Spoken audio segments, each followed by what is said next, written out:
नमस्कार दोस्तों, स्वागत है आपका मेरे YouTube चैनल कहानी संग्रह में। दोस्तों, आज की कहानी बहुत खास है। कभी आपने सुना है कि कोई औरत पूरे 13 महीने तक अपने पेट में बच्चे को रखे और जब डॉक्टर ने उसका अल्ट्रासाउंड किया, तो वो खुद उसके पैरों में गिरकर माफी मांगने लगी। ये कहानी जो आप सुनने जा रहे हैं, ये श्रद्धा की है। एक ऐसी औरत की जिसे पहले उसके पति ने लाचार समझकर छोड़ दिया, फिर दुनिया ने उसे चरित्रहीन कहा और जब वो बेसहारा होकर एक वुमेन सेंटर में रहने लगी तो उसके साथ ऐसा बुरा हुआ जिसने पूरी जिंदगी को उसकी नरक बनाकर रख दिया। लेकिन असली हैरानी की बात तो तब हुई जब वही औरत जिसे सभी लोग एक पापिन के तौर पर देख रहे थे, 13 महीने तक उसने एक ऐसे बच्चे को अपने पेट में पाला है जिसे देखकर डॉक्टरों ने उसे भगवान का चमत्कार मान लिया। आखिर उस रात श्रद्धा के साथ क्या हुआ था और कौन था वो दरिंदा जिसने उसकी जिंदगी उजाड़ दी? और 13 महीने के बाद जब वो बच्चा पैदा हुआ तो उससे आखिर कैसी चमक निकल रही थी जिसे देखकर डॉक्टर भी हतप्रभ थे। तो चलिए हम आज जानते हैं श्रद्धा की ये रोंगटे खड़े कर देने वाली कहानी। आप मेरी इस कहानी को ढेर सारा प्यार दीजिएगा। धन्यवाद। मैडम, मैडम मेरी जान निकल रही है। अब तो मेरी प्रेगनेंसी को 13 महीने होने जा रहे हैं, लेकिन ये बच्चा पैदा ही नहीं हो रहा। मैंने दर्द से कराहते हुए अपने उस बड़े से पेट की तरफ इशारा किया। इंचार्ज को मुझ पर तरस आया और वो मुझे तुरंत अस्पताल ले गई। जब डॉक्टर को पता चला कि मेरा बच्चा 13 महीने का हो चुका है लेकिन अभी तक पैदा नहीं हुआ, तो उन्होंने तुरंत अल्ट्रासाउंड करने वाली मशीन मेरे पेट पर घुमाई और जैसे ही उन्होंने स्क्रीन को देखा तो उनकी चीख निकल गई और वो सब घुटनों के बल मेरे सामने बैठ गए, क्योंकि मेरे पेट में मेरा नाम श्रद्धा है। मैं एक मिडिल क्लास परिवार की बेटी थी। मेरे पापा दिहाड़ी के मजदूर थे और मैं उनकी इकलौती औलाद थी। मेरे पिताजी गरीब जरूर थे, लेकिन वो मेरी हर तरह की इच्छा को पूरी करने की कोशिश करते थे। हम लोग एक पुराने से किराए के मकान में रहते थे। मैं अपने पापा के उस पुराने घर में किसी राजकुमारी जैसी जिंदगी बिता रही थी। गरीबी के बावजूद हमारे घर में सुकून था और पापा के प्यार ने मुझे कभी किसी चीज की कमी महसूस नहीं होने दी। एक शाम पापा जब अपने काम से वापस आए तो उनका चेहरा खुशी से चमक रहा था। उनके हाथ में मिठाई थी। श्रद्धा बेटा, इधर आओ, देखो मैं तुम्हारे लिए क्या लाया हूँ। पापा ने मुझे बुलाया। हाँ पापा, मिठाई? अरे ये किस खुशी में? मैंने हंसते हुए पूछा। बेटा, मैं तुम्हारा रिश्ता पक्का कर दिया है और मैं चाहता हूँ कि मेरे जीते जी ही तुम अपने घर की हो जाओ। पापा ने मेरे सिर पर प्यार से हाथ फेरा। लेकिन पापा, मैं आपको छोड़कर कैसे जाऊंगी? मैंने रोती हुई आवाज में कहा। बेटियां तो पराई होती हैं। हर लड़की को एक दिन अपना घर बसाना होता है और मेरा फर्ज ये है कि मैं तुम्हें एक सुरक्षित और खुशहाल जिंदगी दूं। पापा के अंदाज में एक अजीब सा सुकून था। इसके बाद मेरी शादी कर दी गई। मेरे पति, जिनका नाम विपुल था, एक पढ़े लिखे और समझदार इंसान थे। मैं गरीब थी, लेकिन साथ ही बहुत खूबसूरत थी। मैंने ग्रेजुएशन तक की पढ़ाई की थी, इसलिए मुझे इतना अच्छा और पैसे वाला रिश्ता मिल गया। पापा बहुत खुश थे कि उनकी बेटी एक अच्छे घर की बहू बनेगी और खुशहाल जिंदगी बिताएगी।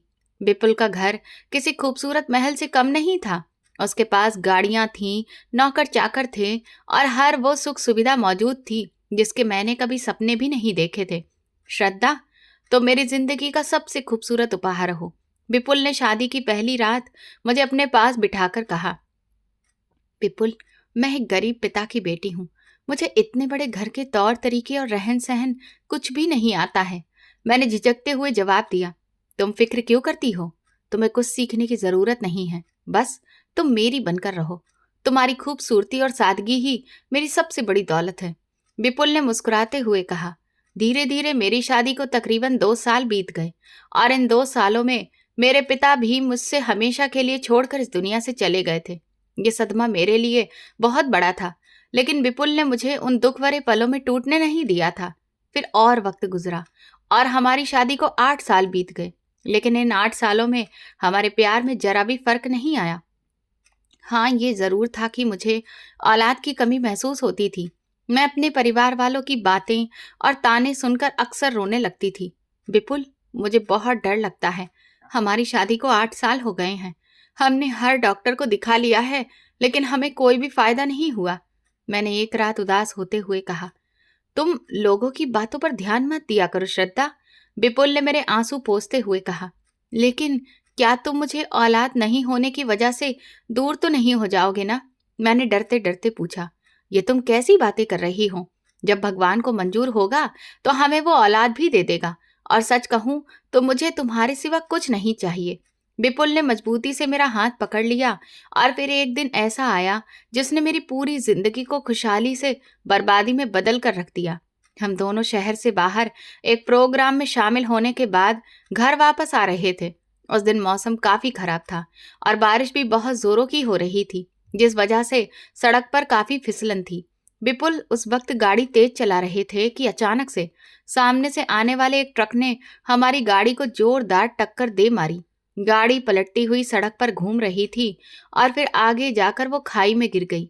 इसके बाद एक धमाके की भयंकर आवाज हुई और गाड़ी के शीशे टूटने की आवाज भी सुनाई दी। इसके साथ ही मेरी आंखों के चारों तरफ जैसे अंधेरा सा छा गया और फिर मुझे पता ही नहीं चला कि कब मैं अपने होश खो बैठी। जब मेरी आंख खुली तो मैं हॉस्पिटल के प्राइवेट और शानदार कमरे में थी। मेरे पूरे शरीर में भयानक दर्द हो रहा था। खास तौर पर मेरी दाईं टांग में इतना दर्द था जो मुझसे बर्दाश्त करना भी मुश्किल हो रहा था। विपुल कहाँ हैं? मेरे पति कहाँ हैं? मैंने अपने पास खड़ी हुई नर्स से चिल्लाकर पूछा। वो ठीक है, उन्हें कुछ भी नहीं हुआ है, आप फिक्र मत करिए। उनको मामूली चोटें आई हैं और वो दूसरे कमरे में आराम कर रहे हैं। नर्स ने मेरी कलाई को चेक करते हुए शांत अंदाज में जवाब दिया। मेरी टांग में बहुत दर्द है, मुझसे हिला भी नहीं जा रहा है। प्लीज आप थोड़ी देर के लिए डॉक्टर को बुला दीजिए। मैंने रोते हुए उससे प्रार्थना की। कुछ देर के बाद डॉक्टर कमरे में आ गए। उनके चेहरे पर गंभीर उदासी पसरी थी। श्रद्धा जी, आपको होश आ गया? ये तो बहुत अच्छी बात है, लेकिन माफ करिएगा, मेरे पास आपके लिए बहुत बुरी खबर है। डॉक्टर ने बेड के पास खड़े होकर मुझसे कहा, जिसे सुनकर मैं बुरी तरह से घबरा गई। क्या खबर है डॉक्टर साहब? मेरा दिल जोर जोर से धड़कने लगा था। देखिए, आपकी दाई टांग रोड एक्सीडेंट में बहुत बुरी तरह से कुचल गई थी, जिस वजह से हड्डी भी टूट गई थी और टांग में सड़न भी हो गई थी। हमने बहुत कोशिश की, लेकिन इन्फेक्शन फैलने का भयंकर खतरा था और आपकी जान बचाने के लिए हमें मजबूरन आपकी एक टांग काटनी पड़ी। अब आप हमेशा के लिए एक टांग से लाचार हो चुकी हैं। डॉक्टर ने सीधे अंदाज में पूरी सच्चाई मेरे सामने बयां कर दी, जिसे सुनते ही मेरा दिमाग पूरी तरह से सुन्न पड़ चुका था। ऐसा लग रहा था कि जैसे मेरे सिर पर एक भारी पत्थर गिर गया हो। क्या मेरी एक टांग कट चुकी है? मैं हमेशा के लिए लाचार हो गई हूँ। ये एहसास होते ही मैंने चिल्ला चिल्ला कर रोना शुरू कर दिया। मैं पूरी दुनिया मेरी अंधेरे से भर चुकी थी। उसी वक्त विपुल भी कमरे में आ गए। उनके माथे पर पट्टी बंधी हुई थी, लेकिन वो अपने पैरों पर चलकर आए थे। विपुल, देखो मेरे साथ ये क्या हो गया है, मैं लाचार हो गई हूँ। मैंने रोते हुए उनका हाथ पकड़ने की कोशिश की। विपुल ने एक झटके से अपना हाथ पीछे खींच लिया। उनकी आंखों में वो पुराना प्यार और मेरे लिए फिक्र बिल्कुल भी नहीं दिख रही थी, बल्कि वो एक अजनबी की तरह मुझे देख रहे थे। हिम्मत रखो श्रद्धा, देखो जो होना था वो तो हो गया, उन्होंने ठंडे और रूखे अंदाज में कहा और फिर मुझे ज्यादा कोई तसल्ली दिए बिना वो चुपचाप कमरे से बाहर निकल गए। मुझे पूरा भरोसा था कि मेरे पति मुझे कभी भी ऐसी हालत में छोड़ेंगे नहीं। मैं 1 महीने तक उस अस्पताल के वार्ड में बिस्तर पर पड़ी रही। मेरे आसपास कई सारे मरीजों की आवाजें, कई दवाइयों की महक, ये सब कुछ बना रहता था। मेरे जख्म अभी तक पूरी तरह से ठीक नहीं हुए थे और ना ही मुझे इसलिए छुट्टी मिली थी। विपुल हफ्ते में एक बार मुझे देखने आते, दूर से ही मेरा चेहरा देखते और फिर चले जाते। उन्होंने तो अब मेरे पास बैठना और मुझसे बात करना पूरी तरह से छोड़ दिया था। मैं उनके इस व्यवहार पर खून के आंसू पीकर रह गई थी। अब तो मेरी हालत ये थी कि मैं उनसे बहस भी नहीं कर सकती थी। जब नर्सें मेरे पास से गुजरती तो वो भी मुंह चिढ़ाती, ये लंगड़ी औरत कब यहाँ से जाएगी, इसका पति तो इसे पूछने तक नहीं आता है।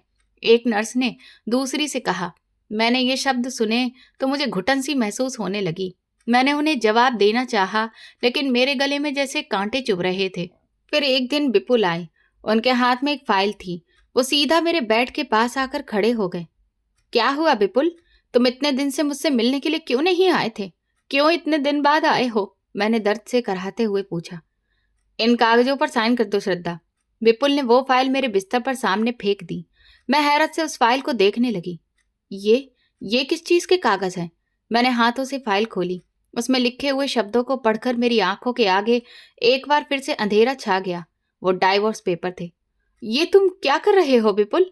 हमने तो साथ में जीने मरने की कस्में खाई थी ना। तुम मुझे इस हालत में कैसे छोड़कर जा सकते हो? मैं फूट फूट कर रो पड़ी। मैं एक लंगड़ी और लाचार औरत के साथ जिंदगी नहीं गुजार सकता। विपुल ने बेरहमी और बड़ी ही बेरुखी से जवाब दिया। मेरा प्यार तुम्हारी खूबसूरती के लिए था, तुम्हारे वजूद से था। अब तुम मेरे किसी काम की नहीं रही हो, बल्कि मुझ पर एक बोझ बन चुकी हो। इसीलिए मैंने तुम्हें तलाक देने का फैसला कर लिया है। ये रहे तलाक के कागज, और इन पर साइन करो और फिर मुझे हमेशा के लिए भूल जाओ। उसने मेरे साइन उन कागजों पर करवाए और इसके बाद मुड़कर भी नहीं देखा और मुझे उस अस्पताल के बिस्तर पर लावारिस छोड़कर चला गया। वो दिन मुझ पर बिजली बनकर गिरा था। मुझे भरोसा ही नहीं हो रहा था कि ये मेरा वही पति है जो मुझे बेइंतहा प्यार करता था। मुझे उस दिन अंदाजा हुआ कि उसका प्यार सिर्फ मेरी खूबसूरती से था। आज मैं एक टांग से लाचार हुई तो वो अपने सभी वादे और कस्में तोड़कर मुझे हमेशा के लिए अकेला छोड़कर चला गया। उस वक्त मुझे कोई भी वहां दिलासा देने वाला नहीं था। मेरे माँ बाप तो पहले ही मर चुके थे और कोई ऐसा रिश्तेदार भी नहीं था जो मेरा हाल चाल भी आकर पूछता। मैं अब अकेली लावारिसों की तरह उस अस्पताल के बिस्तर पर पड़ी छत को घूरती रही। मेरी आंखों के आंसू भी अब सूख चुके थे और दिल जैसे पत्थर का हो गया था। दुनिया का बेरहम चेहरा और सच्चाई मेरी आंखों के सामने घूम रही थी। कुछ दिन के बाद मेरे जख्म भरने लगे और अस्पताल वालों ने मुझे डिस्चार्ज कर दिया। मेरे पास पहनने के लिए सिर्फ वही कपड़े थे जो मैंने एक्सीडेंट के वक्त पहने हुए थे। मैंने अपनी बैसाखियां संभाली और बड़ी मुश्किल से कदमों को घसीटते हुए अस्पताल से बाहर आई। मुझे अब समझ में ही नहीं आ रहा था कि मैं कहाँ जाऊं, क्योंकि मेरे सर पर कोई छत तो बची नहीं थी। मैं हॉस्पिटल के बाहर साइड पर बनी हुई एक बेंच पर बैठकर रो रही थी। मेरा दिमाग बिल्कुल भी काम नहीं कर रहा था कि अचानक एक अधेड़ उम्र की औरत मेरे पास आकर बैठ गई। उसने ध्यान से मेरी खस्ता हालत और मेरी कटी हुई टांग को देखा। क्या हुआ है तुम्हें? तुम इस हालत में यहाँ पर अकेली क्यों बैठी हुई हो? उस औरत ने मुझसे पूछा। दरअसल मेरा अब कोई ठिकाना नहीं है। मेरे पति ने मेरे लाचार हो जाने की वजह से मुझे तलाक दे दिया है और मेरे माँ बाप भी अब जिंदा नहीं हैं। मैंने पूरी बात एक सांस में कह दी। मेरे अंदर अब और ज्यादा रोने की हिम्मत नहीं थी। इस शहर में किसी भी लड़की का खुले आम इस तरह से रहना किसी मौत से भी ज्यादा बदतर है, उस औरत ने मुझे राय दी। इसीलिए यहाँ पास में ही बहुत सारे वुमेन सेंटर बने हुए हैं। तुम ऐसा करो, वहीं पर चली जाओ। वहां तुम्हारे जैसी बेसहारा बहुत सारी औरतें रहती हैं। कम से कम वहां तुम्हारी इज्जत सुरक्षित तो रहेगी और सर छुपाने की जगह भी मिल जाएगी। मैंने उस औरत की राय के मुताबिक वुमेन सेंटर का एड्रेस पता किया और फिर वहां पर चली गई। मैं नहीं जानती थी कि उस वुमेन सेंटर की ऊंची और मजबूत दीवारों के पीछे मेरी जिंदगी की एक ऐसी भयानक परीक्षा मेरा इंतजार कर रही है जिसके बारे में मैं सपने में भी नहीं सोच सकती थी। जब मैं उस सेंटर में पहुंची तो ऐसा लगता था कि वहां की ऊंची लंबी दीवारें मुझे काट खाने को दौड़ती हैं। मैं वहां अपनी कटी हुई टांग के साथ बैसाखियों के सहारे जब चलती तो वहां मौजूद हर औरत मुझे बड़ी ही अजीब नजरों से देखती थी। मेरी खूबसूरती अभी भी वैसी ही थी। मेरा रंग रूप और चेहरे की कशिश में कोई भी कमी नहीं आई थी। भले ही मैं एक टांग से लाचार हो चुकी थी, मेरा वजूद उन सबके लिए एक सवालिया निशान बन चुका था। मैं जब भी गैलरी से गुजरती तो उन लोगों की आपस में धीमी बातें मेरे कानों से टकराती। तुम इतनी खूबसूरत हो, तुम्हारे पति ने तुम्हें सिर्फ लाचार होने की वजह से कैसे छोड़ दिया है? जरूर कोई तो और बात होगी जो तुम हम लोगों से छुपा रही हो। मेरे साथ वाले बेड पर मौजूद रागिनी ने एक शाम मुझसे सीधा सवाल किया। उसके चेहरे पर गहरी उत्सुकता थी और आंखों का निशाना सीधा मेरा चेहरा था, जो ध्यान से मेरे चेहरे के हर एक एक्सप्रेशन को पढ़ने की कोशिश कर रहा था। उसकी बातों में हमदर्दी कम दिख रही थी और तंज ज्यादा था। आदमी का प्यार सिर्फ औरतों के जिस्म तक ही सीमित होता है रागिनी। जब ये वजूद आधा रह गया तो फिर प्यार भी खत्म हो गया। इसमें छुपाने वाली कोई बात नहीं है। मैंने साफ अंदाज में जवाब दिया और अपना चेहरा मोड़ लिया।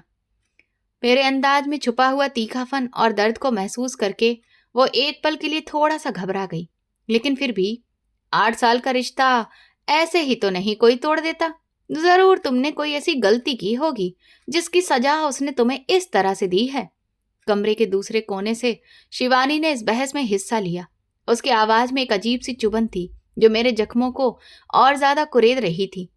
गलती? गलती सिर्फ ये थी कि मैं एक हादसे का शिकार हो गई, और अगर अब तुम लोगों को मेरी बातों पर यकीन नहीं हो रहा है तो फिर मुझसे और सवाल करना बंद कर दो, मैंने गुस्से से कहा और चुपचाप मुंह फेर कर अपने बिस्तर पर लेट गई।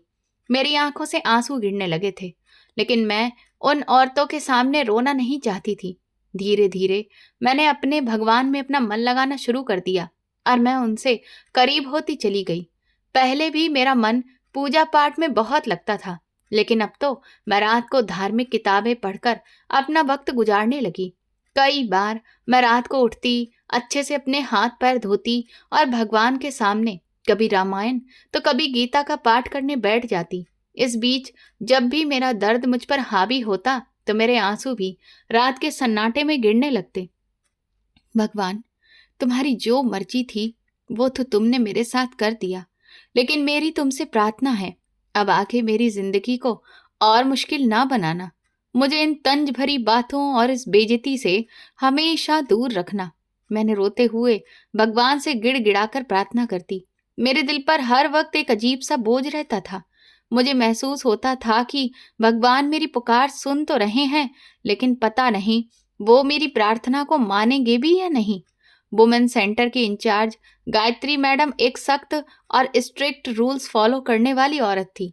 वो अक्सर रात को राउंड पर निकलती थीं और जब भी मुझे जागता देखती तो मेरे कमरे के दरवाजे पर आकर रुक जाती। श्रद्धा, तुम क्या रात भर जागती रहती हो? अपनी हेल्थ का भी कुछ ख्याल रखो। तुम पहले से ही बहुत कमजोर हो चुकी हो। इस तरह से तो तुम और ज्यादा बीमार पड़ जाओगी। गायत्री मैडम ने एक रात मेरे पास खड़े होकर नरमी से कहा। उनकी आंखों में मेरे लिए एक पल के लिए तरस आया, जो उनके सख्त मिजाज के बिल्कुल उलट था। मैडम, मुझे नींद नहीं आती है। बस जब मैं अपना मन भगवान में लगाती हूँ तभी मेरे दिल को सुकून मिलता है। मेरा दिन का वक्त आसपास के लोगों की बातें सुनने में गुजर जाता है और रात इस तरह से। मैंने धीमी आवाज में उन्हें जवाब दिया। मेरा चेहरा उस वक्त आंसुओं और दर्द से भीगा था और मेरी आवाज में थकावट थी। ये वुमेन सेंटर है सद्दा, यहाँ हर औरत अपना कोई ना कोई दुख लेकर ही आती है। तुम्हें उनकी बातों को नजरअंदाज करना सीखना होगा और अब आराम करो। गायत्री मैडम ने मुझे सलाह दी और फिर दरवाजा बंद करके चली गई। मैंने गहरी सांस ली और बिस्तर पर लेटकर छत को घूरने लगी। ये मेरा रोज का रूटीन था। मैं सुबह बहुत जल्दी ही उठ जाती और पूजा पाठ में लग जाती। मैं अपने दिल की सारी बातें, अपना दुख और अपनी कमजोरी अपने भगवान के सामने ही रखती थी। वहां की औरतें उस वक्त गहरी नींद में सोई होती थी। इस तरह से हर एक रात बीत रही थी, लेकिन फिर इन रातों में से एक रात ऐसी आई जिसने मेरी पूरी जिंदगी को बदल कर रख दिया। उस रात सर्दी बहुत ज्यादा थी और वुमेन सेंटर के कॉरिडोर में गहरा अंधेरा पसरा था। उस एरिया का ट्रांसफार्मर शॉर्ट सर्किट की वजह से जल गया था और जिस वजह से लाइट भी नहीं आ रही थी, और केंद्र का जो जनरेटर था वो भी उस समय खराब पड़ा था। मैं हमेशा की तरह रामायण पढ़ने के लिए उठी। मैं जैसे ही उठकर अपने कमरे के छोटे से मंदिर के सामने जाने के लिए आगे बढ़ी कि मुझे तभी पीछे से किसी के भारी कदमों की आहट महसूस हुई। मैं आगे बढ़ने की जगह पीछे पलटी और अंधेरे में देखते हुए पूछने लगी, कौन है वहां? अभी अंदर कौन आया है? मैंने घबराई हुई आवाज में पूछा और पीछे मुड़कर देखने की गहरी कोशिश की। मेरे दिल की धड़कन काफी तेज हो गई थी और बुरी तरह से मेरे हाथ पैर कांपने लगे थे। कमरे का दरवाजा मैंने खुद अंदर से बंद किया था, लेकिन शायद कुंडी ठीक से लगी नहीं थी। मेरे पूछने के बावजूद भी वापस कोई जवाब नहीं आया और अंधेरा इतना गहरा था कि हाथ को हाथ नहीं दिखाई दे रहा था। फिर मुझे लगा कि शायद मेरा कोई वहम है या फिर कोई बिल्ली अंदर आ गई होगी। मैं वापस जाने के लिए मुड़ी ही थी, तभी अंधेरे में अचानक एक मजबूत और सख्त हाथ ने मेरे मुंह पर जोर से एक अजीब सी महक वाला कपड़ा रख दिया। किसी ने मुझे पीछे से दबोच लिया।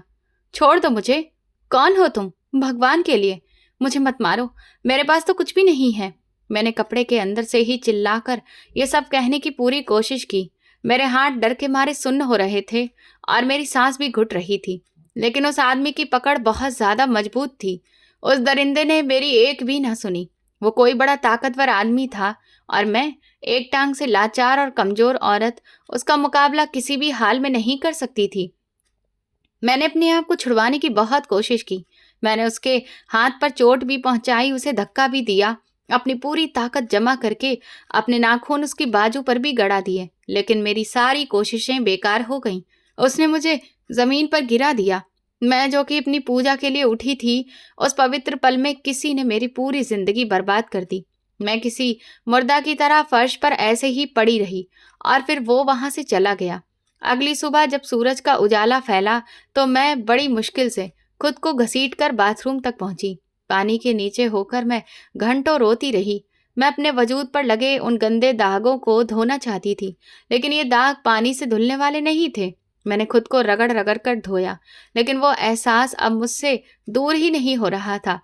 श्रद्धा, तुम्हारी आंखें इतनी सूजी हुई क्यों हैं? क्या तुम रात भर रोती रही हो? और तुम्हारे चेहरे पर ये खरोंचे कैसी हैं? नाश्ते की टेबल पर रागिनी ने मेरे चेहरे को ध्यान से देखते हुए पूछा। उसकी आवाज में शक था, लेकिन मुझे उसकी हमदर्दी इस वक्त जहर जैसी लग रही थी। मैंने अपने बालों को आगे करते हुए चेहरे को छुपाने की नाकाम कोशिश की। कुछ नहीं हुआ है, बस मेरे सिर में बहुत दर्द था, इसलिए मैं रात को ठीक से सो नहीं पाई हूँ। और फिर बाथरूम में अंधेरा होने की वजह से मैं गिर गई थी, जिससे मुझे चोट लग गई है। मैंने नजर चुराते हुए झूठ बोला। मेरा दिल चाह रहा था कि मैं चिल्ला चिल्ला कर सबको बता दूं कि मेरे साथ रात को क्या हुआ है, लेकिन मैं बहुत डरी हुई थी। तुम्हें अपना ख्याल रखना चाहिए। तुम लाचार हो, फिर भी इस तरह की लापरवाही करती हो। शिवानी ने चाय का घूंट भरते हुए तंज भरे अंदाज में कहा। मैंने चुपचाप ब्रेड का टुकड़ा उठाया और फिर उसका एक निवाला मुंह में रखा, लेकिन वो निवाला मुझसे खाया ही नहीं जा रहा था। अपनी इज्जत को बचाने के लिए मैं चुप रही। मुझे डर था कि अगर मैंने ये बात बता दी तो ये सब लोग मुझे ही कसूरवार ठहरा देंगे। लोग कहेंगे कि वुमेन सेंटर में रहने वाली औरतें होती ही चरित्रहीन हैं। गायत्री मैडम मुझ पर भरोसा करने की जगह उल्टा चार्ज लगाकर मुझे यहाँ से निकाल ही देंगी और फिर मैं एक बार फिर से सड़क पर आ जाऊंगी।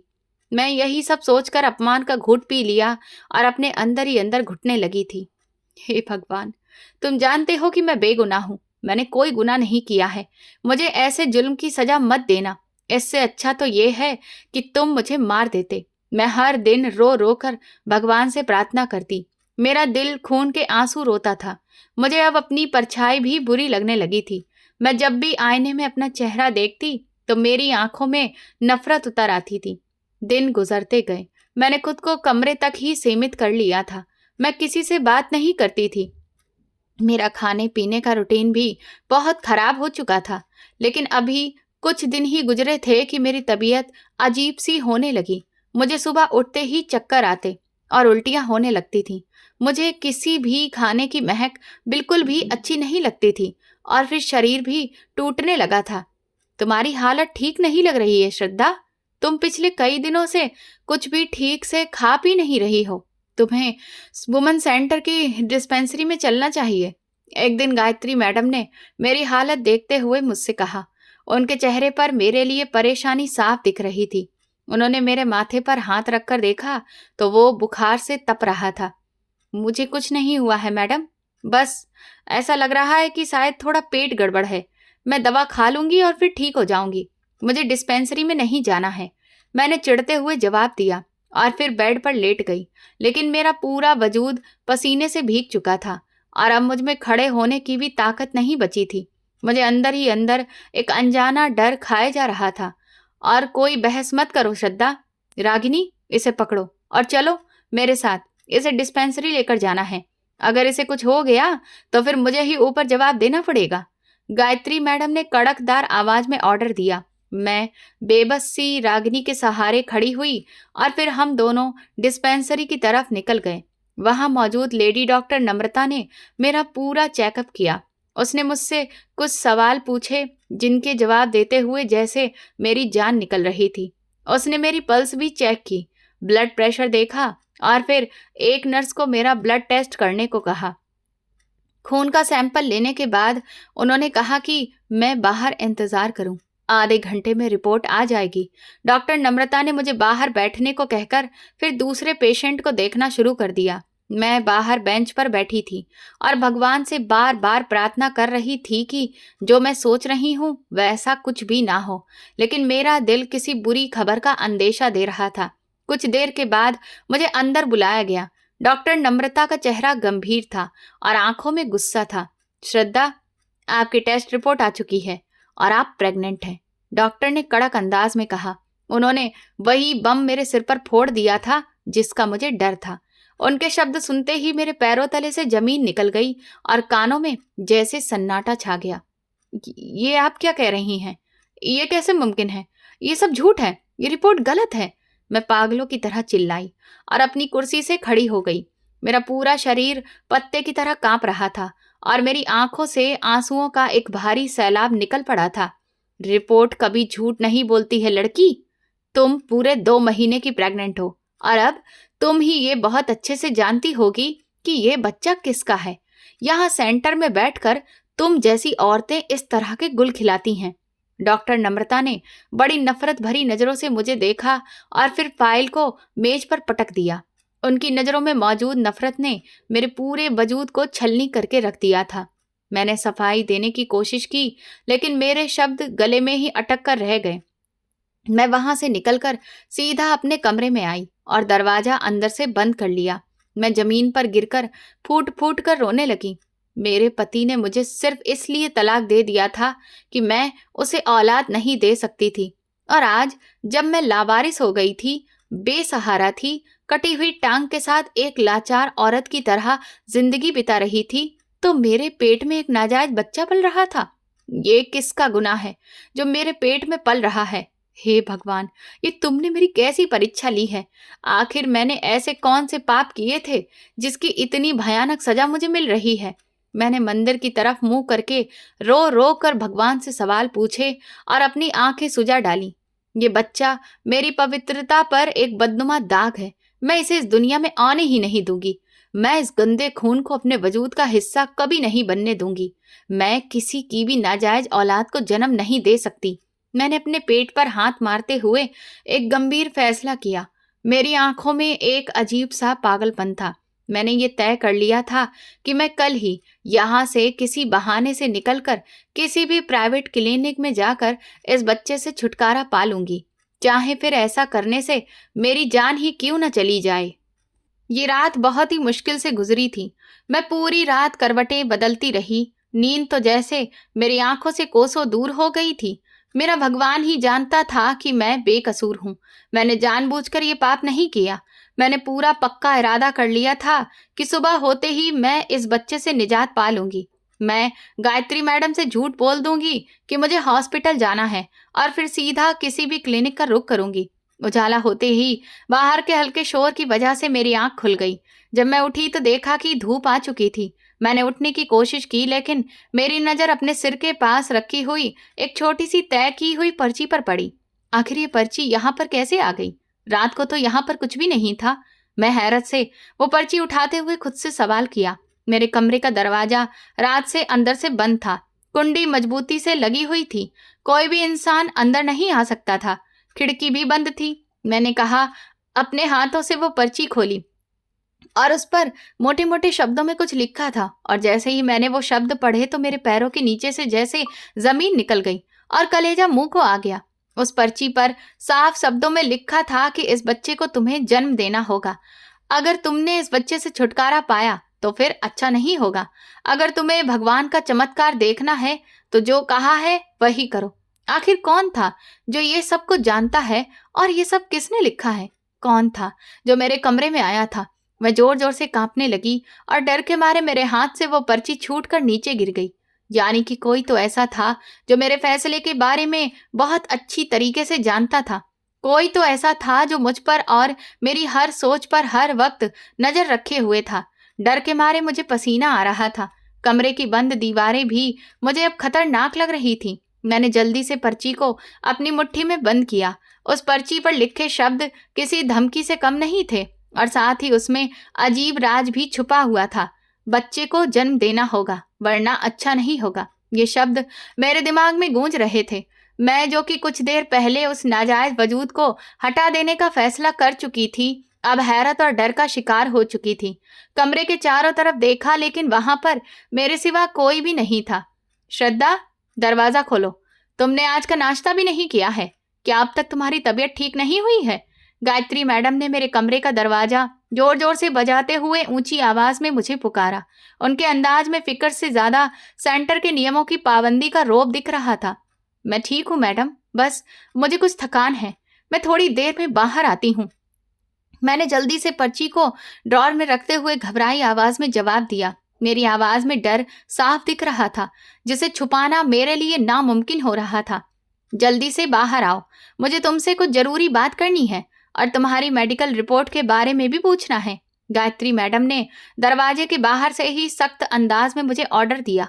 उनके कदमों की आहट दूर होती गई और मैं फिर अपने पेट से अपनी उस कटी हुई टांग और अपने पेट को देखा। आखिरकार डरते हुए मैंने फैसला कर लिया कि मैं अब इस बच्चे को जन्म दूंगी। पर्ची लिखने वाले अनजान इंसान का डर और भगवान के चमत्कार का जिक्र मुझे अब इस बच्चे से छुटकारा ना पाने के लिए मजबूर कर चुका था। मैंने अपनी बैसाखियां संभाली और कमरे से बाहर आ गई।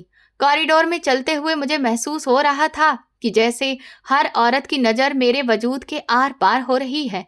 अब सेंटर में तकरीबन इधर उधर की सभी औरतों को ये बात पता चल चुकी थी कि मैं प्रेग्नेंट हूँ। सुनिए गायत्री मैडम, हम इस चरित्रहीन औरत के साथ एक ही छत के नीचे नहीं रह सकते हैं। इसने सेंटर को बदनाम कर दिया है। रागिनी ने नाश्ते की टेबल पर सबके सामने खड़े होकर तेज आवाज में विरोध किया। उसकी आंखों में मेरे लिए भयंकर नफरत और घृणा साफ दिखाई दे रही थी। हाँ बिल्कुल, ये वैसे तो बहुत भगवान की पूजा पाठ करने वाली बनती है और पेट में नाजायज बच्चा पाल रखा है। इसे तुरंत यहाँ से निकल जाना चाहिए। शिवानी ने भी रागिनी की हाँ में हाँ मिलाते हुए जहर उगलना शुरू किया। बाकी की औरतें भी आपस में बातें करने लगीं और हर कोई मुझे अजीब नजरों से देख रहा था।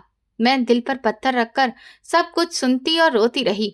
मेरे पास अपनी सफाई में कहने के लिए कोई भी सबूत नहीं था। मैं उन्हें कैसे बताती कि मैं बेकसूर हूँ और मेरे साथ रात के अंधेरे में गलत हुआ है। चुप हो जाओ, सेंटर के फैसले मैं खुद करूंगी। तुम लोग अपने काम से काम रखो। मैडम गायत्री ने जोर से चिल्लाते हुए सबको डांटा, लेकिन फिर मेरी तरफ उन्होंने बड़ी ही ठंडी नजरों से देखा। उनकी आंखों में भी मेरे लिए कोई हमदर्दी नहीं बची थी, बल्कि एक गुस्सा था। मैडम, मेरा भरोसा करिए, मैं बेकसूर हूँ। मैंने कोई भी पाप नहीं किया है। मेरे साथ गलत किया गया है। मैंने रोते हुए अपने हाथ जोड़कर उन सबके सामने सिसकियों से प्रार्थना की। मेरे आंसू मेरे गालों पर तेजी से बह रहे थे, लेकिन वहां पर मौजूद किसी भी दिल में मेरे लिए दया की एक बूंद तक नहीं थी। बस करो श्रद्धा, अपनी झूठी कहानियों से हमें पागल मत बनाओ। तुम जैसी औरतें अपनी गलतियों पर पर्दा डालने के लिए ऐसे ही बहाने ढूंढती रहती हैं। गायत्री मैडम ने बड़ी बेरहमी से मेरी बात को काट दिया और फिर फैसले वाले अंदाज में बोली। उनके तीखे शब्दों ने मेरे दिल के टुकड़े टुकड़े कर दिए थे। आज के बाद तुम अपने कमरे तक ही सीमित रहोगी। कोई भी औरत तुमसे बात नहीं करेगी और ना ही तुम किसी के पास जाओगी। गायत्री मैडम ने मुझे अकेले रहने का आदेश सुनाया और फिर वो वहां से चली गई। मैं अपनी बैसाखियों के सहारे खड़ी आंसू बहाती रही और सभी औरतें मुझे घृणा से देखती हुई वहां से चली गईं। ये तकलीफ के दिन इसी तरह से गुजरते रहे। मैंने खुद को पूरे तौर पर अपने कमरे में बंद कर लिया था। मैं अब सिर्फ भगवान तक ही सीमित रह गई थी। मैं उनके सामने घंटों बैठी रोती रहती और उनसे शिकायत करती। मेरे शरीर में आने वाले बदलाव साफ साफ दिखने लगे थे। मेरा पेट साफ तौर पर उभर आया था और चलना फिरना भी मेरे लिए बहुत मुश्किल हो गया था। तुम्हारा पेट तो दिन ब दिन फूलता जा रहा है। लगता है तुम्हारे पाप का बोझ बहुत भारी है। एक दिन कॉरिडोर से गुजरते हुए शिवानी ने मुझे देखकर तेज आवाज में तंज किया। उसकी बात सुनकर पास में खड़ी दूसरी औरतें भी जोर जोर से हंसने लगीं। मैंने सिर झुका लिया और जल्दी से अपने कमरे में आ गई। मैं रो रो कर बेहाल हो चुकी थी। हर गुजरा हुआ दिन मेरे लिए एक नई मुसीबत लेकर आता था। ऐसे ही फिर 9 महीने गुजर गए। 9 महीने पूरे होने पर मुझे लगा कि अब इस बुरे दौर का अंत होने वाला है। मैंने अपने तौर पर ही लेबर पेन शुरू होने और हॉस्पिटल जाने की तैयारी कर ली थी। 9 महीने पूरे हो चुके हैं। अब तो तुम इस पाप को दुनिया में लेकर आओगी? क्या अभी भी कोई बहाना बाकी है? रागिनी ने मेरे दरवाजे के पास से गुजरते हुए मुझे ताना मारा, जो मेरे दिल पर तीर की तरह लगा। लेकिन मैं ये तकलीफ बर्दाश्त करने की आदी हो गई थी। मैं रात भर जागती रहती कि शायद मुझे दर्द शुरू होगा, लेकिन फिर कुछ नहीं हुआ। अगली सुबह फिर अगला हफ्ता और फिर पूरा 1 महीना गुजर गया। 10 महीने हो चुके थे, लेकिन मेरा बच्चा पैदा नहीं हुआ। मैं हैरान थी कि ये सब क्या हो रहा है। मैंने डॉक्टर को बुलवाने की रिक्वेस्ट की, लेकिन गायत्री मैडम ने उस रिक्वेस्ट पर कोई भी ध्यान नहीं दिया। ये कैसा बच्चा है जो पैदा होने का नाम तक नहीं ले रहा है? 10 महीने गुजर गए हैं, कहीं कोई मुसीबत तो नहीं पाल रखी है तुमने अपने अंदर? शिवानी ने मुंह बनाते हुए मुझसे पूछा, जब मैं पानी लेने के लिए निकली थी। मैं खुद इस सिचुएशन से बहुत ज्यादा घबराई हुई थी, लेकिन मेरे पास किसी की भी बात का कोई भी जवाब नहीं था। मुझे खुद ही समझ में ही नहीं आ रहा था कि मेरे शरीर में तो दर्द रहता है, लेकिन लेबर पेन का कोई भी सिम्टम दिखाई क्यों नहीं दे रहा है। मैंने बड़ी मुश्किल से अपने आंसुओं को रोका और फिर धीमी आवाज में जवाब दिया। मेरा भारी वजूद मेरे कटे हुए पांव के लिए बर्दाश्त करना बहुत मुश्किल हो रहा था। 10 महीने के बाद फिर 11 महीने हुए और फिर 12 महीने भी गुजर गए। अब तो पूरा 1 साल बीत चुका था। सेंटर की औरतें जो पहले मुझ पर ताने करते हुए बातें करती थीं, अब घबराहट में बदलती जा रही थीं। वो लोग मुझसे दूर भागने लगी थीं। उन्हें लगने लगा था कि जैसे मुझ पर कोई बुरा साया है या फिर मेरे अंदर कोई खतरनाक चीज पल रही है। इस औरत को यहाँ से निकालिए गायत्री मैडम, ये कोई साधारण इंसान नहीं है। 1 साल से ज्यादा हो गया है और ये अभी तक प्रेग्नेंट है। रागिनी ने गायत्री मैडम के ऑफिस में जाकर एक भयंकर हंगामा खड़ा कर दिया था। उसके चेहरे पर डर साफ दिख रहा था और वो मुझसे अजीब सी दहशत महसूस करने लगी थी। मैं खुद हैरान हूँ कि ये सब क्या हो रहा है। मेडिकल साइंस में ऐसा कभी भी नहीं सुना कि कोई औरत 12 महीने की प्रेग्नेंट रही हो। गायत्री मैडम ने परेशानी से अपना सिर पकड़ते हुए कहा। उनकी समझ में कुछ भी नहीं आ रहा था, लेकिन वो सेंटर की बदनामी के डर से मुझे किसी भी बड़े अस्पताल भेजने से घबरा रही थी। धीरे धीरे दिन आगे ही बढ़ रहे थे और फिर 13वां महीना भी गुजरने लगा, लेकिन मेरा बच्चा पैदा नहीं हुआ। मेरी हालत अब अच्छी नहीं रह पा रही थी। मेरा शरीर बहुत ही कमजोर हो गया था और पेट हद से ज्यादा बड़ा हो चुका था। मुझे सांस लेने में भी भयंकर दिक्कत होती थी और मैं सारा दिन बिस्तर पर पड़ी रहती थी। मेरे अंदर वो वजूद ना तो किसी प्रकार की कोई हरकत करता था और ना ही मुझे कोई तकलीफ देता था। बस एक अजीब से पत्थर बने बोझ की तरह हर दिन बढ़ता जा रहा था। 13 महीने गुजर गए। गायत्री मैडम, भगवान के लिए मुझे किसी अस्पताल तो लेकर चलिए। मैं बहुत ज्यादा बर्दाश्त नहीं कर सकती हूँ। मेरी जान निकल रही है। मैं दर्द और तकलीफ से रोते हुए गायत्री मैडम के सामने हाथ जोड़कर प्रार्थना की। मेरा पूरा शरीर पसीने में भीगा था और मेरी आंखों के आगे अंधेरा छा रहा था। ठीक है, तुम तैयार हो जाओ, मैं एम्बुलेंस बुलाती हूँ। अब ये मामला सेंटर में छुपाकर नहीं रखा जा सकता है। गायत्री मैडम ने आखिरकार हार मानते हुए एम्बुलेंस को कॉल कर दिया। उनके चेहरे पर भी अब एक भयंकर खौफ दिख रहा था और वो मुझसे नजर चुराने लगी थी। जब मुझे स्ट्रेचर पर लिटाकर एम्बुलेंस में ले जाया जा रहा था तो केंद्र की बाकी औरतें दूर खड़ी होकर मुझे ही देख रही थीं। उनकी आंखों में अब तंज की जगह एक अजीब सी घबराहट थी। मैं भी घबराती हुई हॉस्पिटल गई कि आखिर ये सब मेरे साथ क्या हो रहा है। हर किसी का बच्चा 9 महीने में पैदा हो जाता है, लेकिन मेरे तो 13 महीने गुजर चुके हैं। मेरा दिमाग बिल्कुल सुन्न पड़ चुका था और फिर मुझे वो पर्ची याद आने लगी जिस पर लिखा था कि भगवान का चमत्कार देखना। इस पेशेंट की हालत तो बहुत ही अजीब है। इनकी हिस्ट्री क्या है? इमरजेंसी में मौजूद ड्यूटी डॉक्टर ने मुझे देखते ही गायत्री मैडम से जल्दी से पूछा। डॉक्टर ने मेरा पेट चेक किया तो उनके चेहरे पर भयंकर हैरत के भाव आ गए। डॉक्टर साहब, ये वुमेन सेंटर की रहने वाली हैं और सबसे हैरान करने वाली बात यह है कि ये पिछले 13 महीने से प्रेग्नेंट है। गायत्री मैडम ने हिचकिचाते हुए पूरी सच्चाई बता दी। गायत्री मैडम की बात सुनते ही डॉक्टर के हाथ रुक गए और उसने मुझे ऐसे देखा जैसे मैं कोई दूसरी दुनिया की रहने वाली हूँ। 13 महीने? ये तो नामुमकिन है। क्या आप लोग मजाक कर रहे हैं? ऐसा कोई भी केस आज तक मेडिकल हिस्ट्री में नहीं आया है। डॉक्टर ने गुस्से और हैरत के साथ गायत्री मैडम को डांटते हुए कहा। उनकी आंखों में साफ तौर पर भरोसा ना कर पाने वाले हाव भाव दिख रहे थे। वो बस इस बात को करने के लिए ही तैयार नहीं थी। ये सच है डॉक्टर मैडम, आप चाहें तो मेरे सारे टेस्ट करवा लीजिए। मैं 13 महीने से इस बोझ को उठाए हुए हूँ। प्लीज मुझे इस मुसीबत से निकालिए। मैंने रोते हुए बड़ी मुश्किल से अपनी कांपती जुबान से सारी सच्चाई बताई। मेरा शरीर बिस्तर पर पड़ा हुआ बेजान सा महसूस हो रहा था और मैं इस चमत्कार को देखने के लिए अब मानसिक तौर पर तैयार होने लगी थी। इनका तुरंत ही अल्ट्रासाउंड करो और बाकी सीनियर डॉक्टर को इमरजेंसी में कॉल पर बुलाओ। ये केस बहुत ही अजीब और क्रिटिकल लग रहा है। ड्यूटी डॉक्टर ने अपने माथे का पसीना पोंछते हुए नर्स को इंस्ट्रक्शन दिया।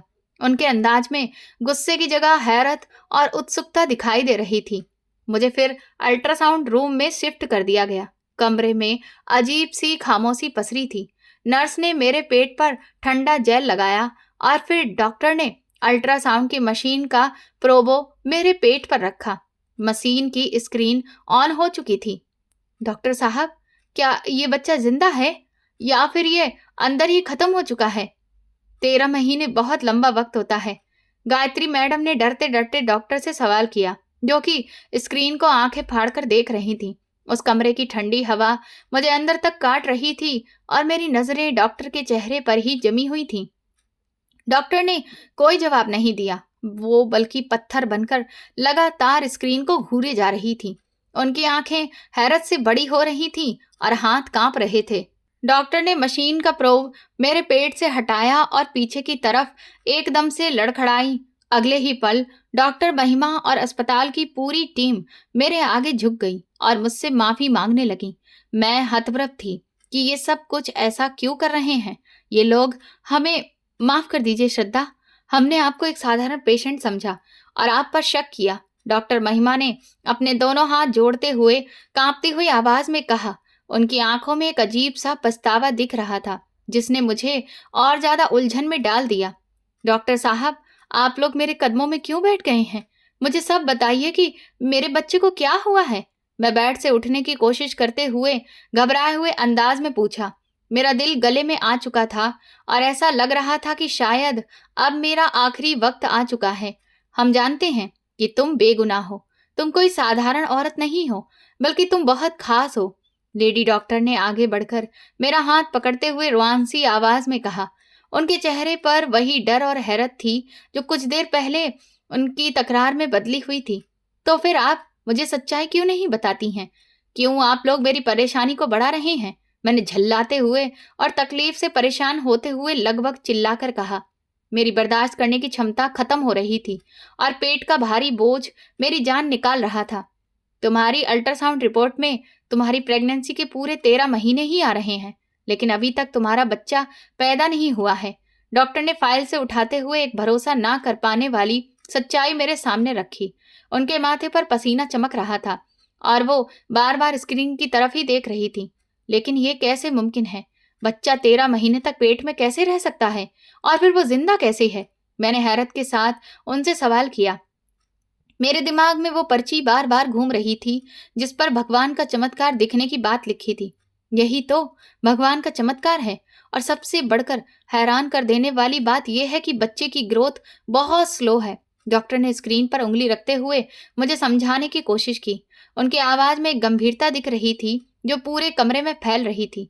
लेकिन क्या वो नॉर्मल है? क्या उसे कोई बीमारी तो नहीं हो गई है? मैंने डर होने के बावजूद भी ममता की बेताबी से पूछा। मेरा पूरा शरीर पेट में कांप जैसा रहा था और सांसें उखड़ रही थी। उसे कोई भी बीमारी नहीं है, लेकिन उसके दिल की धड़कन की जगह ऐसा लग रहा है कि जैसे एक अजीब सी चमक निकल रही है। डॉक्टर ने गहरी सांस लेते हुए वो सच्चाई बताई जिसने सबके शब्दों को ही छीन लिया था। ये सब सुनते ही मैं भी घबराने लगी कि ये सब क्या हो रहा है मेरे साथ। मुझे कुछ समझ ही नहीं आ रहा था। चमक? ये आप क्या कह रही हैं? भला किसी भी इंसान के दिल से चमक कैसे निकल सकती है? मैंने अपना सिर पकड़ लिया क्योंकि मेरा दिमाग ये सब कुछ एक्सेप्ट नहीं कर पा रहा था। मेरे अंदर एक तूफान उठ रहा था, लेकिन बाकी लोग मुझे गलत समझ रहे थे।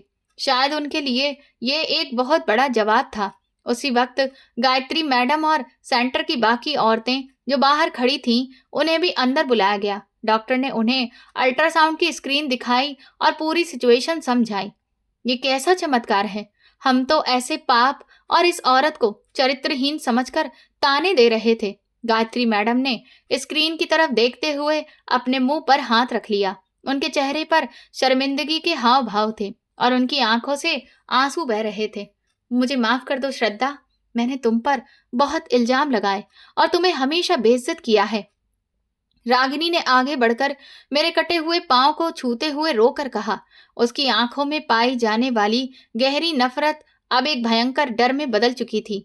13 महीने के लंबे और इतनी मुश्किलों और दर्दनाक इंतजार के बाद आखिरकार मेरे एक बेटा पैदा हुआ। लेबर रूम में मौजूद हर इंसान की आंखें हैरत से फटी की फटी रह गईं।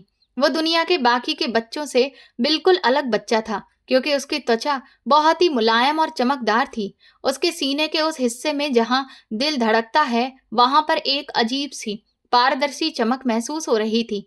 उसकी आंखें बड़ी बड़ी नीले रंग की गहरी थीं और उसकी पलकें भी गहरी काली थीं। हे भगवान, ये तो किसी चमत्कार से कम नहीं है। मैंने अपने पूरे मेडिकल करियर में ऐसा खूबसूरत बच्चा नहीं देखा है। डॉक्टर महिमा ने उस बच्चे को अपने हाथ में उठाते हुए खुशी से चिल्लाते हुए कहा। डॉक्टर भी ये सब कुछ देखकर हैरान थे और सब कह रहे थे कि ये चमत्कार है। मेरा बच्चा मुझे दे दीजिए, मैं अपनी आंख के तारे को अपने सीने से लगाना चाहती हूँ। मैंने रोते हुए अपने दोनों हाथ जोड़ दिए और उनसे प्रार्थना की। मेरे सीने में ममता का समंदर तूफान मार रहा था और मेरे सारे दुख दर्द उस बच्चे को देखकर खत्म हो गए थे। इस बात की खबर जंगल में आग की तरह सब तरफ फैल गई। वुमेन सेंटर के मालिक को वहां बुलाया गया। उनको इस सारे मामले के बारे में सब कुछ विस्तार से बताया गया। उनका नाम मुकेश था और वो एक बहुत ही रुतबे वाले और नियम कानून मानने वाले इंसान थे। वो अस्पताल आए और उन्होंने उस बच्चे को देखा और मुझसे भी मुलाकात की। ये तो मेरे सेंटर पर एक बहुत ही बड़ा इल्जाम है। मैं ऐसी लापरवाही के लिए आपके सामने शर्मिंदा हूँ। मुकेश साहब ने मेरे बेड के पास खड़े होकर अपना सर झुकाते हुए बड़े दुख भरे अंदाज में कहा। उनके अंदाज में सच्ची शर्मिंदगी और एक ईमानदार इंसान का दुख महसूस हो रहा था। मुझे सिर्फ इंसाफ चाहिए साहब जी। उस दरिंदे ने मेरी दुनिया उजाड़ दी। उसे हर हाल में सामने लाया जाए। मैंने अपने बच्चे को सीने से लगाते हुए एक मजबूत अंदाज में प्रार्थना की। अब मैं वो कमजोर औरत नहीं रही थी। मेरे इस बच्चे ने मुझे एक अनोखी शक्ति दे दी थी। मैं इस मामले की आखिरी हद तक जाऊंगा श्रद्धा जी, ये मेरा आपसे वादा है। मुकेश साहब ने सख्ती से मुट्ठी बंद करते हुए अपना फैसला सुनाया। उनकी आंखों में उस दरिंदे के लिए भयंकर गुस्सा था जिसने उनके सेंटर को इस तरह से बदनामी के समंदर में उतार दिया था। सेंटर में मौजूद बाकी के सभी आदमियों, चौकीदारों, ड्राइवर और एडमिनिस्ट्रेटिव लोगों का डीएनए टेस्ट करवाया गया। मुकेश साहब ने पुलिस को सख्त हिदायत दी कि जांच पड़ताल में कोई भी कमी नहीं छोड़ी जाए। कई दिन की कठिन जांच पड़ताल और इंतजार के बाद आखिरकार लेबोरेटरी से डीएनए की रिपोर्ट आ गई। मुकेश जी वो रिपोर्ट लेकर मेरे पास अस्पताल में आए। श्रद्धा जी, आपका मुजरिम पकड़ा गया है, लेकिन जो सच्चाई खुली है वो मेरे लिए किसी मौत से कम नहीं है। उन्होंने कांपते हाथों से वो रिपोर्ट मेरी तरफ बढ़ाते हुए भारी आवाज में कहा। उनका चेहरा बिल्कुल सफेद पड़ चुका था और आंखों में भयंकर तकलीफ और बेबसी के आंसू थे। कौन है वो इंसान जिसने मेरी जिंदगी बर्बाद की? मुझे तुरंत उसका नाम बताइए। मैंने बेताबी से वो रिपोर्ट उनके हाथ से छीनी और गुस्से से कहा। मेरा खून खौलने लगा था। मेरा दिल बदले की आग में जल रहा था। वो दरिंदा दरअसल कोई और नहीं है, वो मेरा अपना भाई रवि है। वो उस रात नशे की हालत में दीवार कूद कर अंदर आ गया था। मुकेश जी ने अपना चेहरा दोनों हाथों में छुपा लिया और बच्चे की तरह रोने लगे। इस वुमेन सेंटर के मालिक के भाई का डीएनए मैच हो गया था और ये खुलासा सबके लिए हैरान कर देने वाला था। मैं उसे बिल्कुल भी नहीं छोड़ूंगी, चाहे भले ही वो आपका अपना ही खून क्यों ना हो। मैंने रिपोर्ट को कसकर पकड़ते हुए ठंडे अंदाज में ऐलान किया। मैंने उसके खिलाफ पूरी कार्रवाई करवाई। मैं नहीं चाहती थी कि जो कुछ केंद्र में मेरे साथ हुआ है वो किसी और औरत के साथ हो, क्योंकि अक्सर सेंटर में औरतों की मजबूरी और बेबसी का नाजायज फायदा उठाकर उनके साथ इस तरह की गिरी हुई हरकत की जाती है। मुकेश जी ने भी अपने भाई की कोई तरफदारी नहीं की और उसे पुलिस के हवाले कर दिया। अब वो सभी लोग जो मुझे कसूरवार ठहराते थे और मुझ पर इल्जाम लगाते थे, मुझे एक भली और भगवान के सबसे करीब और खास औरत समझने लगे। इस वाक्य के बाद और बच्चे की पैदाइश की सच्चाई जानने के लिए शहर के बहुत ही काबिल गुरुजी अस्पताल में आए। उन्होंने कमरे में आकर उस चमत्कारी बच्चे को देखा। गुरुजी, क्या ये कोई जादू है या फिर भगवान का कोई इशारा है? इस बच्चे के सीने के पास से ये चमक जैसी क्यों दिखती रहती है? डॉक्टर महिमा ने गुरुजी से बड़ी ही इज्जत और उत्सुकता के साथ सवाल किया। गुरुजी ने बच्चे को अपनी गोद में लिया और उसके चमकदार चेहरे को बहुत ही ध्यान से देखा और मुस्कुराने लगे।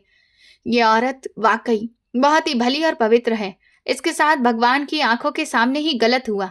गुरुजी ने पूरे कमरे में एक नजर डालते हुए सुकून भरे और धीमी आवाज में कहा।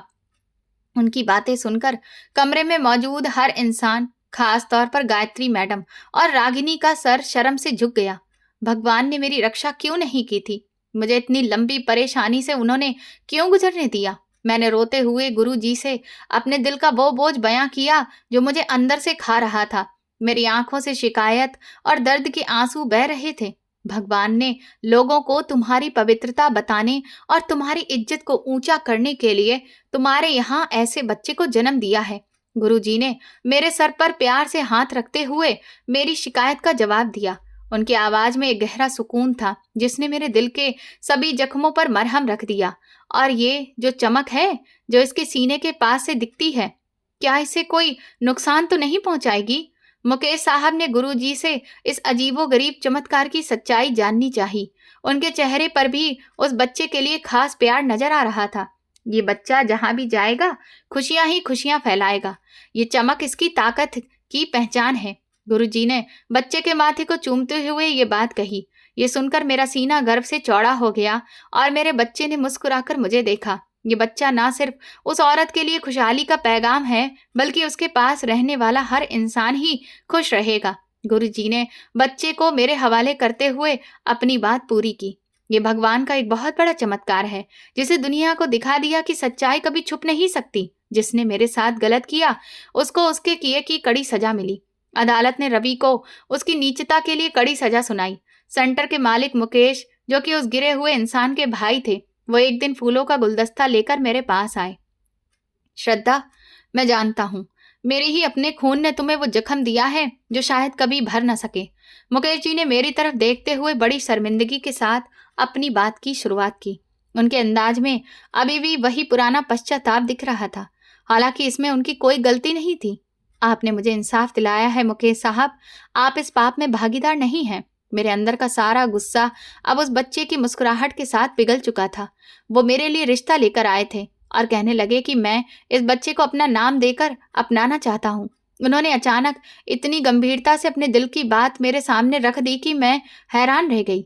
मेरे पास कहने के लिए कोई शब्द ही नहीं थे। लेकिन आपको मेरी जैसी एक टांग से लाचार और तलाकशुदा औरत से शादी करने की भला क्या जरूरत पड़ गई है? मैंने झिझकते हुए अपने पैर की तरफ देखते हुए उनसे सवाल किया। मेरा टूटा हुआ भरोसा मुझे किसी भी नए रिश्ते में बंधने से रोक रहा था। ये मेरी खुशकिस्मती होगी कि मैं एक ऐसी पवित्र औरत का पति बनूं। मुझे अपनी जिंदगी का हिस्सा बनने का मौका दीजिए। उन्होंने सच्चाई और प्यार से प्रार्थना की, जिसमें कोई बनावट नहीं थी। वुमेन सेंटर की सारी औरतें और गायत्री मैडम ने भी मुझे यही राय दी कि मुझे इस रिश्ते को एक्सेप्ट कर लेना चाहिए।